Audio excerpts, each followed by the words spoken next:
Buenas noches, bienvenidos a Bajo las Sombras. ¿Cómo puede un asesino desaparecer sin dejar rastro en plena Londres victoriana?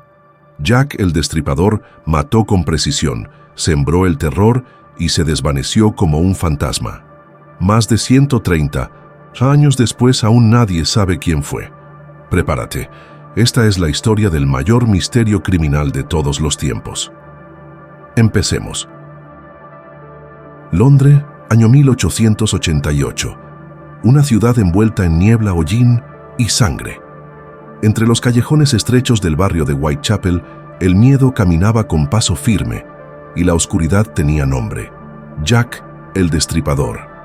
Esta es su historia, pero no como la cuentan los libros de historia, no como la relatan los periódicos sensacionalistas de la época, sino como la susurran las piedras mojadas de las calles, como la recuerdan los ecos de los gritos que aún flotan entre los muros del East End. Acompáñame, pero no mires atrás, porque él todavía podría estar ahí. Whitechapel no era un lugar para damas ni caballeros. Era un lodazal de pobreza, humo y desesperación. Prostitutas, mendigos, ladrones y algo peor, algo que respiraba entre las sombras. El 31 de agosto de 1888, a las 3:40 de la madrugada, Londres abrió los ojos con un sobresalto. La primera víctima había sido hallada, Mary Ann Nichols, de 43 años, prostituta ocasional. Su cuerpo fue descubierto en Bucks Row, una calle estrecha, flanqueada por muros silenciosos y faroles apagados. La escena era escalofriante. Su garganta había sido cortada 2 veces, tan profundamente que casi la decapitaron. El abdomen rajado con precisión, una herida quirúrgica, no salvaje, no impulsiva, hecha con conocimiento, tal vez incluso con estudio. Lo más inquietante no fue el crimen, fue la forma, precisa, rápida, silenciosa. No hubo testigos, nadie escuchó gritos, ni un paso, solo la aparición repentina de un cuerpo descompuesto que en la penumbra. Para algunos fue un asesinato más en una zona donde la muerte era rutina. Para otros fue el inicio, porque algo había cambiado. Este no era un crimen producto de un arranque o una pelea callejera. Era un acto metódico, una declaración. Una semana después del primer crimen, el horror volvió a sacudir las calles de Whitechapel. Annie Chapman. Su cuerpo fue encontrado detrás de una pensión en Hanbury Street, tendido en el suelo como una macabra advertencia. Esta vez, las heridas eran aún más brutales. Los cortes precisos, fríos, casi clínicos. Esto no fue un ataque impulsivo, no fue rabia, no fue locura descontrolada, fue cálculo, determinación. El asesino no era un animal, era algo peor, un monstruo con método, un depredador que sabía exactamente dónde cortar y por qué. En los días siguientes, Whitechapel dejó de ser un barrio. Se transformó en un corazón palpitante, latiendo al ritmo del miedo. Las mujeres ya no caminaban solas al anochecer. Los hombres evitaban las calles estrechas, mirando a todos con sospecha. Y los policías, ellos no perseguían a un hombre, perseguían a una sombra, un fantasma que se desvanecía antes de ser visto. Y todos sabían una cosa: volvería a matar.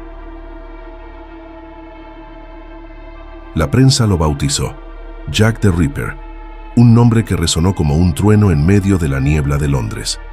Pero no fue inventado por un periodista. No, ese nombre nació de una carta, una escrita con tinta roja, como si las palabras sangraran sobre el papel. «Querido jefe», así comenzaba, «no dejaré de arrancarles las orejas hasta que me atrapen». La firma, Jack el Destripador. Y al final, una nota macabra, una carcajada escrita. No con risa, sino con rabia, pero el papel no fue lo único que llegó al cuartel.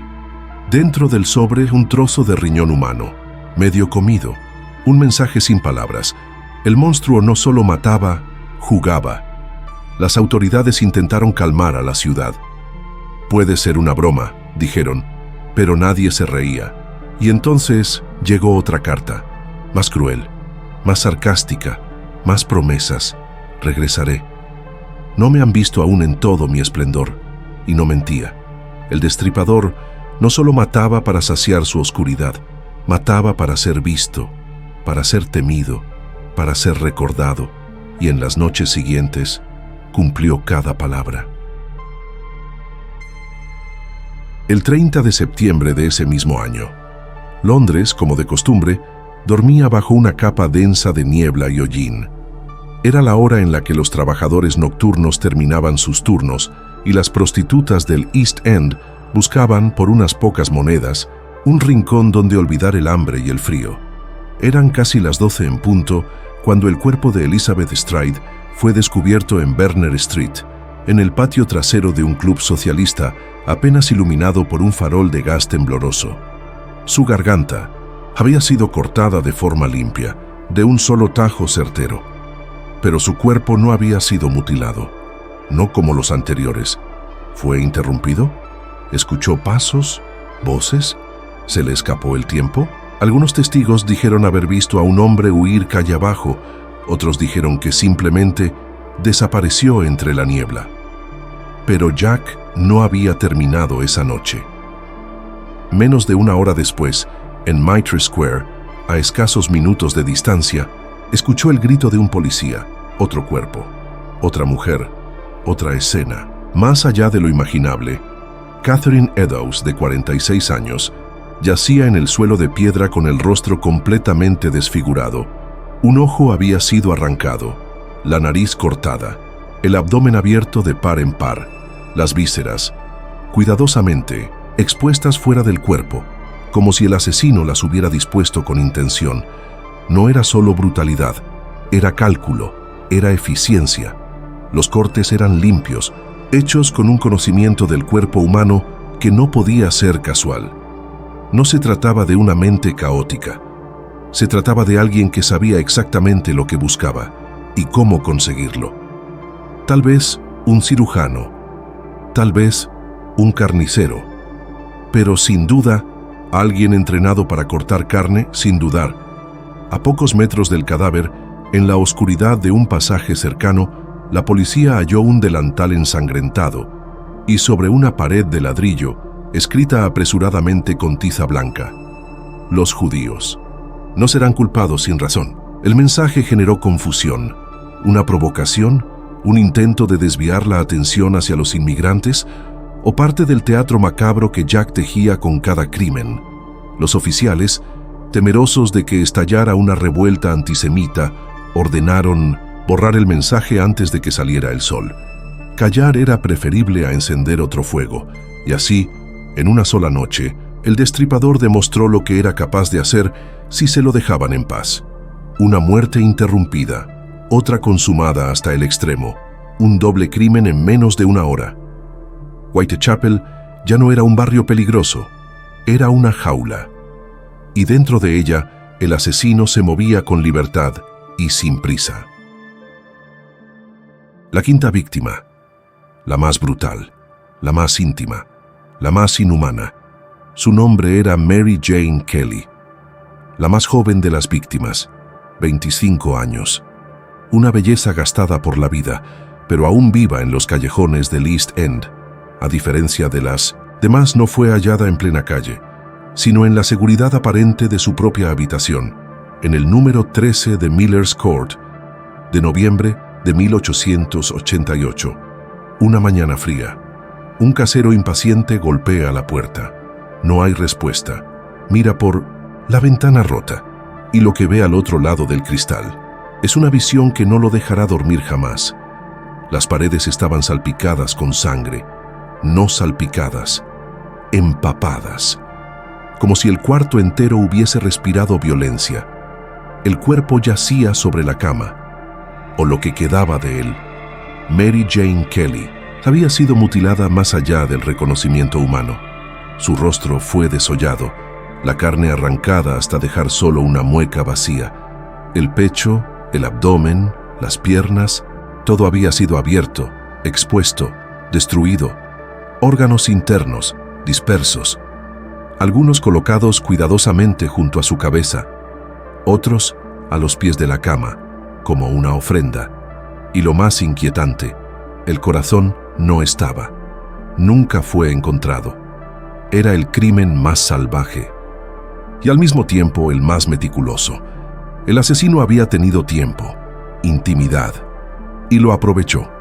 Aquella escena no parecía el resultado de un arrebato, sino de una obra metódica, ejecutada con paciencia y propósito. Esa fue su obra maestra, el clímax del horror. Y entonces, silencio. Nada, ni una víctima más, ni una pista real, ni una confesión, como si el asesino se hubiese desvanecido en la misma niebla de la que había salido. ¿Murió? ¿Huyó del país? ¿Fue atrapado por otro crimen con otro nombre? ¿O simplemente se cansó? Hay quienes creen que cambió de rostro, de ciudad, de vida, que volvió a ser uno más entre la multitud. Pero otros creen algo peor, que nunca se fue, que aprendió a no dejar rastros, que el monstruo solo cambió de forma y que en algún rincón del mundo Jack el Destripador sigue respirando entre nosotros.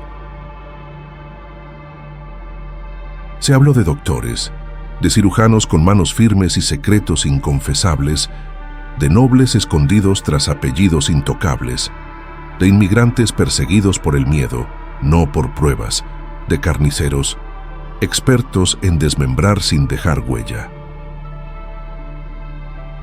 Las teorías brotaron como hongos en la humedad del horror.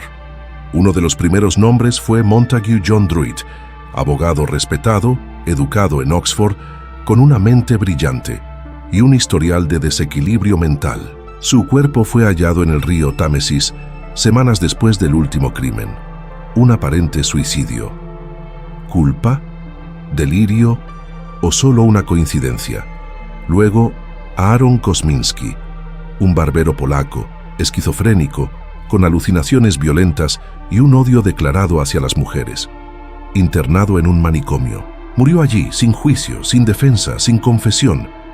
Se susurró también el nombre de Sir William Gould, médico de la reina Victoria, parte de una supuesta conspiración real para silenciar un escándalo.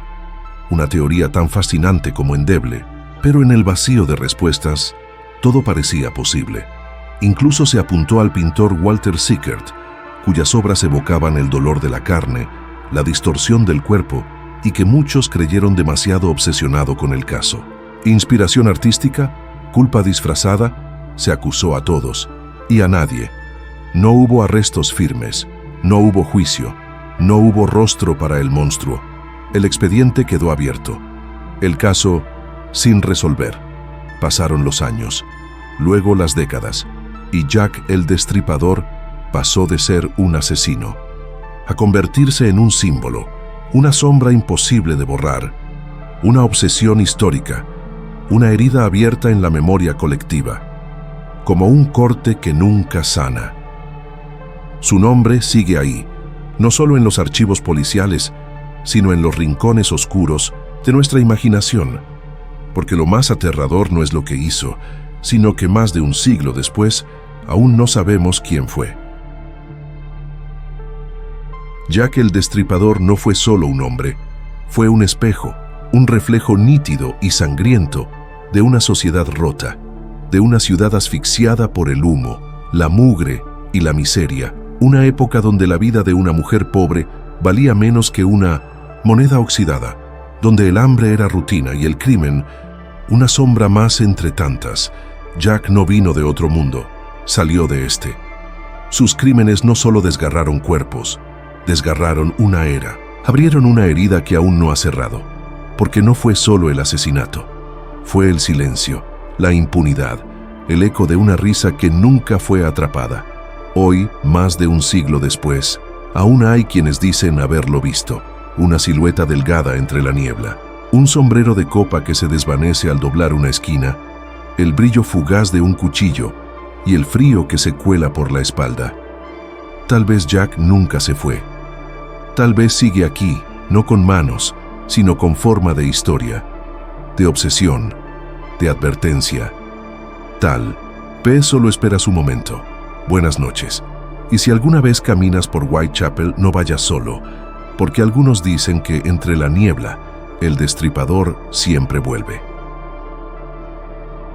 Si te ha gustado, dale un like y suscríbete para que puedas seguir trayendo historias como esta. Te ha hablado Bajo las Sombras y te deseo muy buenas noches.